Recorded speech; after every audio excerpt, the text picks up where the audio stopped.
Simulation exercise o drill sa pagresponde sa novel coronavirus ang gipahigayon sa dakbayan sa Sugbo. Ano ang report?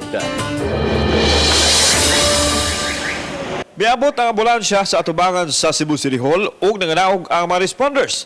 Sulob nila ang mga virus protective gear dayon ilang gipagawas ang stretcher. Una giandam na ang kagamitan alang niining usa ka lalaking suspected nga naay inco-virus. Mainang kaayo ang ilang lihok dayon gipagawas ang PUI.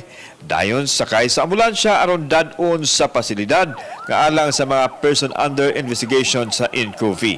Usa lang kini ka simulation exercise isip pangandam sa syudad kung ugaling dunay mataptan sa gikahadlukang kagaw. Mao ni ang mahitabo. Mao ni ang ilang makita nga dili sila angay mahadlok hinuon. Tabangan nila ang atong mga paramedics, ang atong mga health providers, doctors and nurses nga mo respond og ingon niini nga mga kaso. Nasayran nga improvised protective gear ang gigamit mugna sa raincoat nga gisulob sa mga responders sanglit sunugon naman kini dayon human sa ilang trabaho. Nagplano ang syudad nga magpapalit og dugang protective gears. Ang Cebu City gipaubos na sa state of preparedness gumikan sa 2019 INCOV. Instead of protective suit, nagamit ta og raincoat, dunay uban raincoat, disposable raincoat.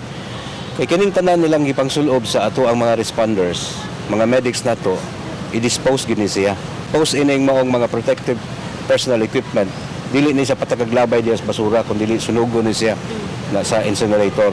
Samtang miandam usab og quarantine facility ang Cebu City alang sa mga mulupyo nga posibleng mapaubos sa person under investigation sulod sa 14 ka adlaw. Kauban si Godfrey Relian, ako si Alan Domingo. Balitang Bisdak.